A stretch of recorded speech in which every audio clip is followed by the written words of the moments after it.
সারা বাংলাদেশে মানুষ টাকা চায়, দাও দাও হালমি মসজিদ। শেখ আহমদুল্লাহ সাহেব পত্রিকায় ঘোষণা দিয়েছেন যে বন্যা পীড়িত মানুষের জন্য যে তহবিল গঠন করেছি, এগুলো তহবিল পূর্ণ হয়ে গেছে, আর টাকার দরকার নাই। আল্লাহ তাআলা শেখ আমাদের পরম বন্ধু शेख अहमदुल्ला साहब का अल्लाह हयात तय्यबा नसीब। तुम जीते रहो 1000 बरस, उस बरस के हर दिन हो 1000 बरस। तो মানুষ ওয়াজের জন্য পাগল। শেখ আহমদুল্লাহ সাহেব বলেন আমি তো ওয়াজ করতে চাই না, আমি ওনারা দ্বারাই মৌলানা মোহসিন শরীফ সাহেব আরো ওলামায়ে কেরামদের মাহফিল আছে 22 তারিখ, এই জন্য দাওয়াত দিছি। ওনার ব্যস্ততার কারণে আসবেন আশা করি, আমি দাওয়াত দিছি, উনি কষ্ট করে আসবেন। আমি আসতে পারবো না, আমি আগামী শুক্রবারে সৌদি আরব যাচ্ছি। সৌদি ওমরা মন্ত্রী হজ মন্ত্রীর সাথে আমার চুক্তি আছে, চুক্তি সাইন করতে হবে। আমি আসবো আরো 2 দিন পরে। এই সমস্ত ওলামা, এই সমস্ত ফজলা, নোখাবা, ওরাফা, জোয়ামা আমাদের দেশকে সমৃদ্ধ করেছে এবং খুব ভালো ভালো আলেম তৈরি হচ্ছে, খুব ভালো ভালো। আমি গত 15-20 দিন আগে লন্ডন গেছি, বার্মিংহাম গেছি, তো আমার খুব ভালো লাগলো। কওমি মাদ্রাসার হুজুর বার্মিংহামে দেখলাম যে fluent, is speaking in fluent, একেবারে অনর্গল ভাষা আরবিতে বক্তৃতা করতেছে। তো মানুষ তৈরি হচ্ছে। বাংলাদেশ থেকে উঠে সারা দুনিয়ায় এলমি আমলি ময়দানে রাজত্ব করবে বাংলার এই সমস্ত ওলামায়ে কেরাম। আপনারা লক্ষ্য করেছেন 50 বছরের ভিতরে বাংলাদেশ স্বাধীন হওয়ার পর থেকে মুসাবাকাতুল কোরআন বাইনাল আকওয়াম, international competition of the holy Quran, 1 number 2 number 3 number সব বাংলাদেশ। কি আশ্চর্য! এই সমস্ত ছাত্ররা গায়রু নাতিকিনা বিহা, তাদের ভাষা আরবি নয়, তাদের ভাষা বাংলা, কিন্তু মিশর, সৌদি আরব, কাতার, কুয়েত, ওমান, আলজেরিয়া যাদের ভাষা আরবি, ওনাদেরকে পরাজিত করে আমাদের ছোট ছোট বাচ্চারা 1 নম্বর 2 নম্বর 3 নম্বর পুরস্কার নিয়ে আসছে। আলজেরিয়ার অ্যাম্বাসেডর ছিলেন আমার দফতরে, উনি কিছু ছাত্র নিয়ে যাবেন মুসাবাকাত করার জন্য। আল আজহার ইউনিভার্সিটিতে আমরা 52 জন পাঠিয়েছি, একটা কোর্স করে আসবেন। বাংলাদেশে যত ছাত্র পুরস্কার পায় এগুলো বাছাই করে দিই আমার মন্ত্রণালয়ের ইসলামিক ফাউন্ডেশন।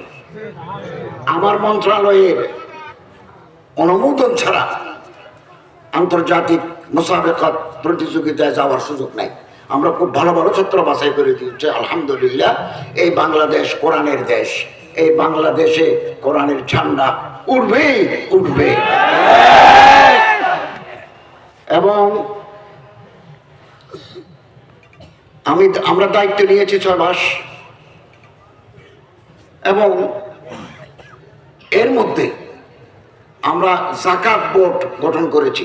বড় বড় আলেম, মুফতি, ইফতার উপর যার পারঙ্গমতা আছে, যাকাত বোর্ড গঠন করেছি। আমরা এবছর রমজানের আগে 11 কোটি টাকা বিতরণ করব, ডিসিদের মাধ্যমে, ইউনুদের মাধ্যমে বিতরণ করব। আগামী বছর 25 কোটি আমরা বিতরণ করব। আরো বেশি যাকাত ফান্ডে জমা করা যায় কিনা আমরা দুর্নীতির কাছে যাব। নামাজ যেরকম ফরজ, রোজা যেরকম ফরজ, হজ যেরকম ফরজ, যাকাত এরকম ফরজ। যাকাত ঠিক মতো আহরণ করে যদি ঠিক মতো বিতরণ করা যায়, 1 বছরে 27,000 কোটি টাকা যাকাত ফান্ডে জমা হবে। এই 27,000 কোটি টাকা ঠিক মতো যদি বিতরণ করা যায়, 10 বছরের মধ্যে উখিয়ার রাস্তায়, বালুখালীর রাস্তায় ভিক্ষা করার মতো লোক পাওয়া যাবে না। কেন? Equal distribution of wealth among the poor, needy and downtrodden people of the society would be ensured. গরিব দুঃখী মানুষের ঘরে ঘরে টাকা পৌঁছে যাবে, ভিক্ষা করার জন্য লোক। হযরত ওমরের জামানায় ছিল না, ওমর আব্দুল আজিজের জামানায় ছিল না। এটাকে আমরা জাগ্রত করতে চাই, যাকাত সিস্টেম। উখিয়ার মানুষদেরকে বলবো যাকাত ফরজ, আরবদের কাছে জেনে নিবেন কত টাকা থাকলে যাকাত ফরজ হয়। হানাজারি মাসার ফতোয়া হতে 84,000 টাকা যদি সারা বছর খাওয়া দাওয়ার পরে আপনার হাতে থাকে, খরচ না থাকে, তার যাকাত ফরজ 102 টাকা। এবছর যাকাত দিবেন, আগামী বছর টাকা বেড়ে যাবে, টাকা বৃদ্ধি পাবে। এবং যাকাত গরিব দুঃখী মানুষকে দিবেন, মাদ্রাসার ছাত্রকে দিবেন, এতিমখানায় দিবেন, এতিমখানার ছাত্রদের দিবেন।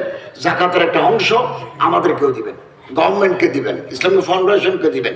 আমরা একটা অ্যাপস তৈরি, কাজ শেষ হয়েছে। আপনি মোবাইলের ভিতরে যদি 1000 টাকা সরকারকে যাকাত দিতে চান, আমাদের 1 পয়সা নয় হয় না, 100 টাকা নয় হয় না। আমার মন্ত্রণালয়কে যত সাহায্য আমি দুনিয়াতে পাঠাই, সারা বাংলাদেশে পাঠাই, সবগুলো BFTN এর মাধ্যমে। আমরা এখানে মেশিনে টিপ দিই, আপনার অ্যাকাউন্টে ঢুকে যাবে। আপনি যদি ফর্ম 2টা জমা দেন, 2 বার যাবে না, একবারের পরে লাল বাতি জ্বলবে না, এখানে আগে ঢুকে গেছে। প্রযুক্তির মাধ্যমে আমরা এটা করেছি। আপনি দিচ্ছেন ব্যক্তিগত অ্যাকাউন্ট, নাম দিচ্ছেন আল জামিয়াতুল ইসলামিয়া আল আলমিয়া জিমন খালি, আপনি নাম্বার দিয়েছেন ব্যক্তিগত, মেশিনের ভিতরে ঢুকার সাথে সাথে মেশিন বলবে না না না। এটা আমরা আমাদের মন্ত্রণালয়ের EFTN এর মাধ্যমে দিয়েছি। আমরা একটা অ্যাপ চালু করতে যাচ্ছি, প্রায় কাজ হয়ে গেছে, আমরা ঘোষণা দেব। আপনি আমার মোবাইলে বসে বিকাশে যেমন টাকা নেন, মাল পেমেন্ট করেন, এখানে বসে আপনি 1000 টাকা যাকাত ফান্ডে দিতে পারবেন। এভাবে দিবেন, যাওয়ার পরে ইয়েস মার্ক উঠবে, ইয়েস যে আপনার টাকা পৌঁছেছে। এবং আরো যাকাত ম্যানেজমেন্টের সাথে আজকে কথা হয়েছে, আমরা আমাদের সমাজে যাকাত যে ফরজ, একথা মানুষ ভুলে গেছে। কিছু দেখ 1 কোটি টাকা যাকাত আসছে, দেয় 10 লাখ। বিগত 10 বছরে যাকাত দিতে যায় মানুষের ধাক্কা ধাক্কি পায়ের তলায় পড়ি 300 জন মানুষ মারা গেছে। এই সিস্টেম থেকে বের হয়ে আমরা যাকাত ব্যবস্থাকে সুষম, সুন্দর, বৈজ্ঞানিক, যৌক্তিক করতে চাই। 2 নম্বর,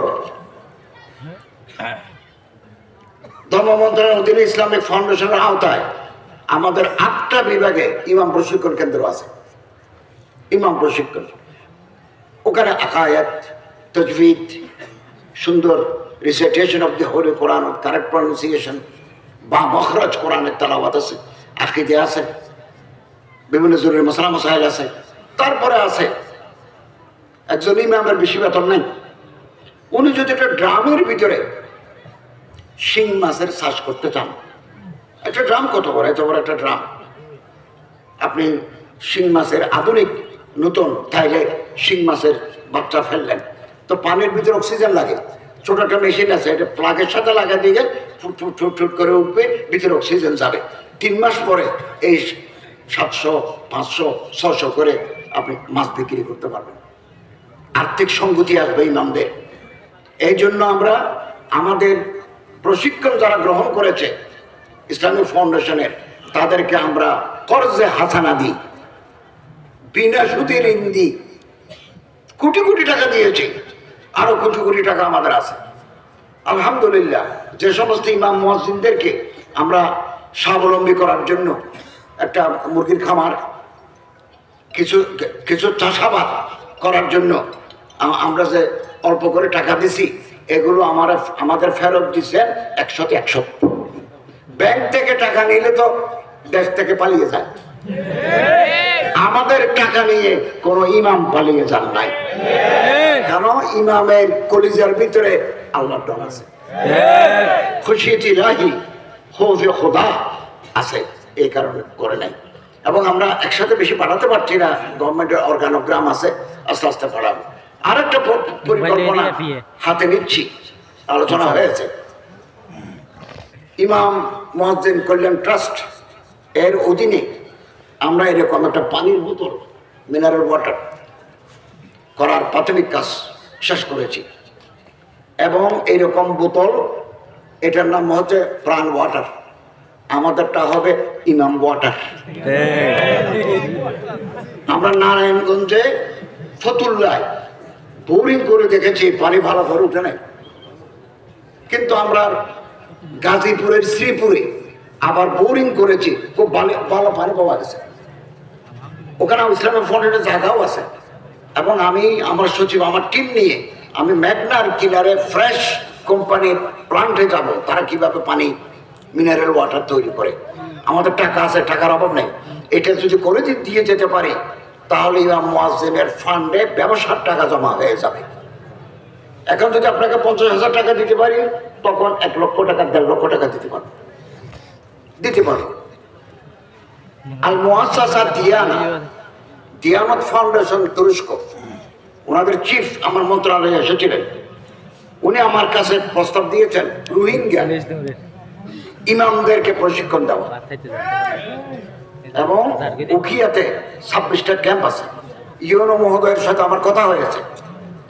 ওই মুআসসাসা দিয়ানা বলেন আপনারা রিসোর্স পারসন, আলেম, কৃষি, একেবারে অল্প জায়গার উপরে যদি আপনি বেগুন খেতি করেন, সারা বছরের বেগুন খেতে পারবেন।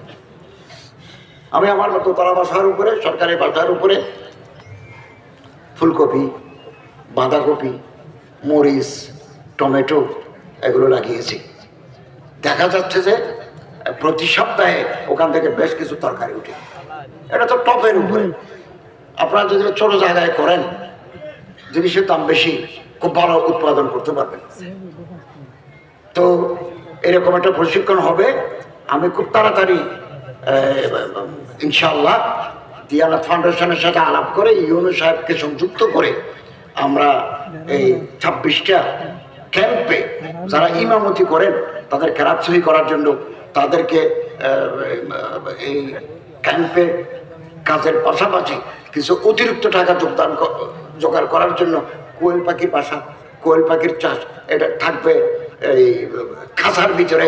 আপনি খাবার দিবেন, কিছুদিন পর পর ওখান থেকে কোয়েল পাখি বিক্রি করবেন। আপনি ডিমও বিক্রি করতে পারেন, কোয়েল পাখিও বিক্রি করতে পারবেন। আর্থিকভাবে সচ্ছলতা আসবে। এটা আমরা এখানে ইনশাআল্লাহ আজিজ রোহিঙ্গাদের নিয়ে আমরা একটা ইমাম প্রশিক্ষণের ব্যবস্থা করব। 3 নম্বর, আমার বাংলাদেশের ইমাম মুয়াজ্জিন খতিবদের বেতন একেবারে কম। আমি 15 বছর চট্টগ্রামের হালি শহরে খতিবগিরি করেছি। আমাদের ওবায়দুল্লাহ ভাই এখনো আছেন। আমরা তো জানি ইমামদের বেতন নাই। মসজিদে টাকা থাকলেও মসজিদের মোতাল্লি সাহেবানরা ইমাম খতিবকে ভালো বেতন দিতে চান না। মনে করে যে হুজুর এর সামনে কিছু দিলে তো হয়, কিন্তু হুজুরের তো বউ আছে, হুজুরের তো বাচ্চা আছে, হুজুরের তো অসুখ হয়, এগুলো দিতে চায় না। ইল্লা মাশাআল্লাহ অনেক ভালো ভালো মসজিদ আছে। আপনাদেরকে ধন্যবাদ। অনেক বড় বড় মসজিদ। ওবায়দুল্লাহ সাহেবকে ওনার হালি শহর মসজিদ একটা বাসা দিছে, খুব ভালো বেতন দেয়। এরকম মাদ্রাসা, এরকম মসজিদও আছে। এমন মসজিদও আছে 40 বছর ইমামতি করার পরে ইমাম সাহেব এখন বুড়ো হয়ে গেছে, চলে যাবেন, একটা প্রাইভেট কার ওনার হাদিয়া দিয়ে বিদায় দিচ্ছে। 10 লক্ষ টাকা মসজিদের পক্ষ থেকে দিয়ে বিদায় দিয়েছে। আমি যে মসজিদে এতদিন খুতবা দিয়েছি এবং সরকারের উপদেষ্টা হওয়ার পরে শেষ জমা পড়িয়েছি এবং বলছি আমি আর আসবো না, এবং আমার মন্ত্রণালয় থেকে আমার এই মসজিদে কিছু টাকা দিয়েছি। তো আমি, আমাদের মন্ত্রণালয় অফিসাররা কাজ করছেন, একটা বেতন কাঠামো পে স্কেল তৈরি করার কাজে আমরা হাত দিয়েছি, এবং এটা গ্যাজেট করে মন্ত্রী পরিষদে পাশ করে অর্থ মন্ত্রণালয়ের সাথে সংগতি রেখে ইউনিফাইড একটা পে স্কেল ঘোষণা করব। সমস্ত গভর্নমেন্ট মসজিদে, 87টা মসজিদে, ওয়াকফ মসজিদে এই কাঠামো কার্যকর করতে তারা আইনগত বাধ্যতা। ভালো বেতন, সম্মানজনক। 2015 সালের পে স্কেল অনুযায়ী, আগে ছিল 6, এখন 15, আমরা এটা আলাদা করতেছি। এবং ইমাম মুয়াজ্জিন নিউ বরখাস্ত, এটারও আমরা একটা বিধি করতেছি। আসো পড়ো, যাও চলে যাও, এভাবে চাকরি হয় না। আসো পড়ো, কাল সকাল থেকে পড়ো, আচ্ছা তুমি চলে যাও। একজন ইমামের প্রতি অসম্মান থাকতে হবে। কি কি কারণে ওনারে বরখাস্ত করা যাবে?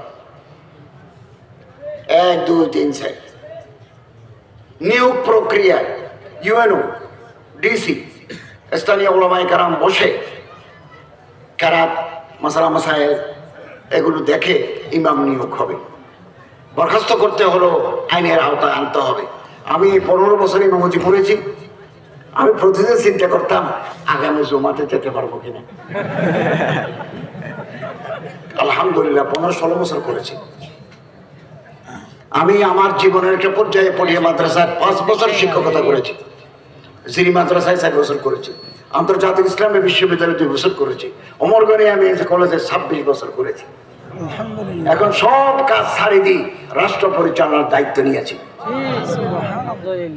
দায়িত্বের দিয়ে শেষ হয়ে যাবে, এরপরে কি করব আমি জানি না, আমার মওলা জানেন। My livelihood is absolutely depends on Allah who Razzaqul Quwwatil Matin. তিনি জানেন, আমার জানা নাই। আমি তো আর ইমামতি করতে পারবো না, আমি তার বিশ্ববিদ্যালয়ে পড়াতে পারবো না, আমি তার মাদ্রাসায় যাব না। মর্যাদা চেঞ্জ হওয়ার কারণে ওইদিকে আর যাওয়ার সুযোগ হবে না। বাকিটা রিজিকের জিম্মাদার আল্লাহর হাতে। ওমা মিন দাব্বাতিন ফিল আরদ ইল্লা আলাল্লাহি রিজকুহা।